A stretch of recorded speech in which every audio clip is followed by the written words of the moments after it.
Over the last year, I had been looking for a lightweight yet powerful mount, one which could replace both my Skyguider Pro and my EQ6R for traveling. So I just received the ZWO AM3 Strainwave mount. I put the mount through its paces and conducted some real-world testing, and here is everything you need to know about the ZWO AM3 mount. Now let's compare my AM3 mount with the AM5 mount as well as the popular Skywatcher EQ6R Pro. I made this handy chart to make it easier for us to visualize the differences. Now on the left you can see payload in pounds. Without a counterweight, the AM3 supports 18 pounds while the AM5 can do up to 29 pounds.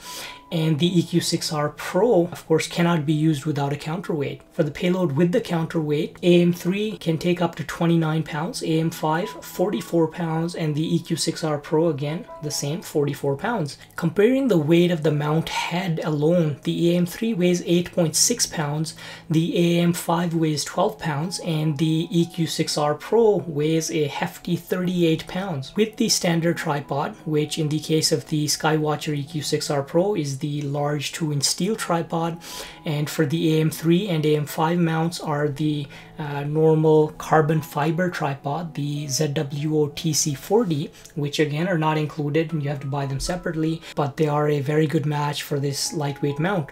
So with the tripod, the AM3 weighs 13.6 pounds, AM5 weighs 17 pounds, and the EQ6R Pro weighs 54.5 pounds. And again, the total weight, to give you an idea of how much weight you'll have to carry with you if you are using counterweights, which you'll need to if you're using a heavy scope. In this example, I used my C11 Edge HD with my Hyperstar as an example, the way I have it set up. Now, I would not be putting that scope on the AM3, but the AM5 could carry that scope. Now, the AM3 with a 5 kilogram counterweight, which is the maximum the ZWO recommends, would weigh 24.6 pounds. The AM5 weighs just a little bit at 28 pounds, and the EQ6R Pro with its tripod and counterweights, which I need to balance my C11 Edge HD, which is 4 counterweights at the very end of the bar, weighs a staggering 98.5 pounds. So that is quite a difference. I would much rather be carrying the AM3 and AM5 mounts if they can handle whichever scope I plan to put on them instead of the EQ6R Pro, which is one of the main reasons I ended up buying this mount. This chart I made has the exact same measurements, but in kilograms this time for anyone who's outside the United States. And you can look through this chart. Just pause the video and take a look if you'd like. And again, the standard prices with a tripod, in the case of the AM3 and AM5, I used the ZWO TC40 carbon fiber tripod, so it's $17.98 USD for the AM3, $22.98 for the AM5, and the EQ6R Pro right now with this regular steel tripod is $20.25. So in terms of price, there's not a huge spread. The AM5 of course is the most expensive of these, but again it does have the same carrying capacity as the EQ6R Pro with a counterweight, and of course it can be used without a counterweight, unlike the EQ6R Pro. However, I do plan to continue using my EQ6R Pro as well. It is an excellent mount and has given me some excellent tracking. So if you are trying to decide between the AM3 mount and the AM5 mount, here are a couple of factors to consider. The AM3 is not that much smaller or lighter than the AM5, and it is a little bit cheaper, but it's not a huge difference in price to go to the AM5 compared to the AM3. So if you're looking for a primary mount that'll be able to handle most reasonably sized telescopes, then the AM5 is probably a good option.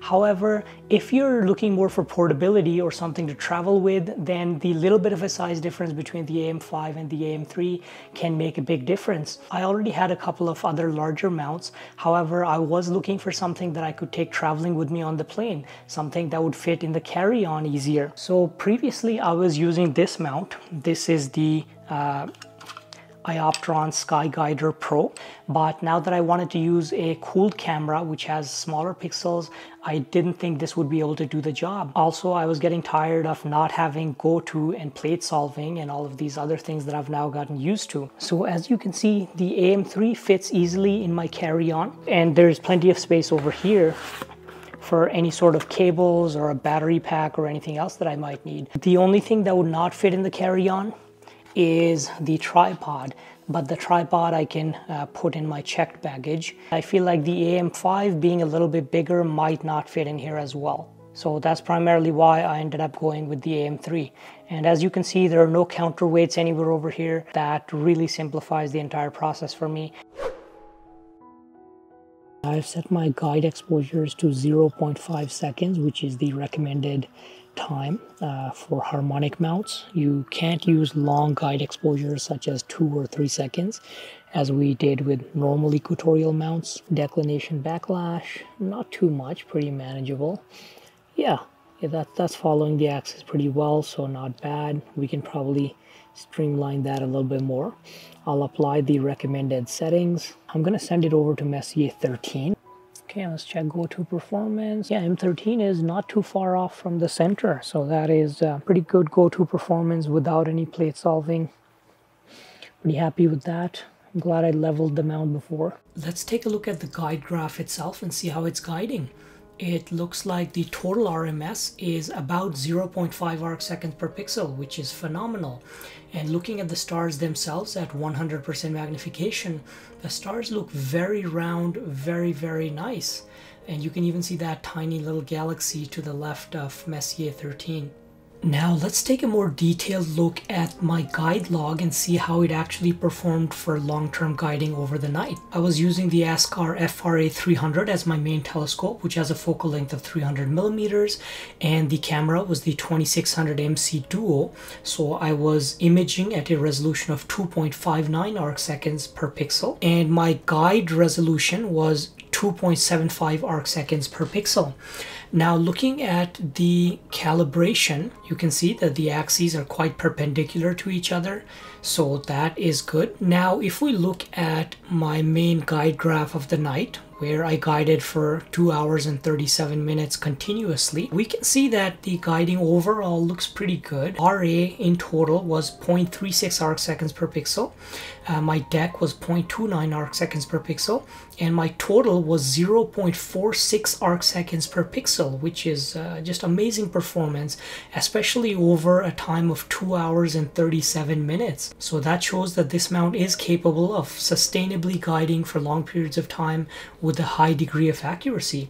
That's actually pretty similar to or slightly better than the performance I get from my EQ6R Pro, and pretty close to the performance I get from my Ioptron SIM70, which is a much more expensive and much heavier mount. So now I have loaded all of the images onto my computer. This is at 100% zoom, and I'll use the blink tool in PixInsight to blink through all of these images, and you can take a look at these stars over here as I'm blinking through.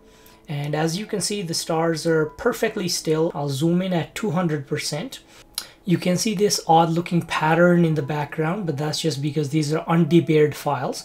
So now I am moving through the files at 200%, and as you can see, the stars are still very round. So there's no drift of any sort going on. Okay, now let's import some other files. These are the images I had taken of the Crescent Nebula.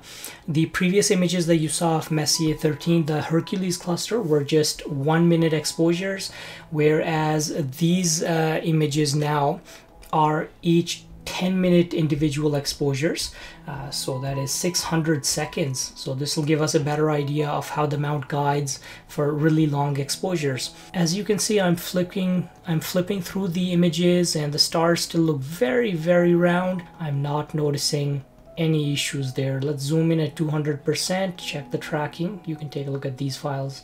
You can take a look at these stars up here. And as you can see, they still look very nice. So we're good there. Let's close out of this. And now let's take a look at some stacked files. The Hercules cluster over here, I believe this was about 40 minutes of exposures that I stacked. And looking at it at 100%, of course, everything looks absolutely excellent. Stars are very sharp with no issues. And this was 2 hours on the Crescent Nebula.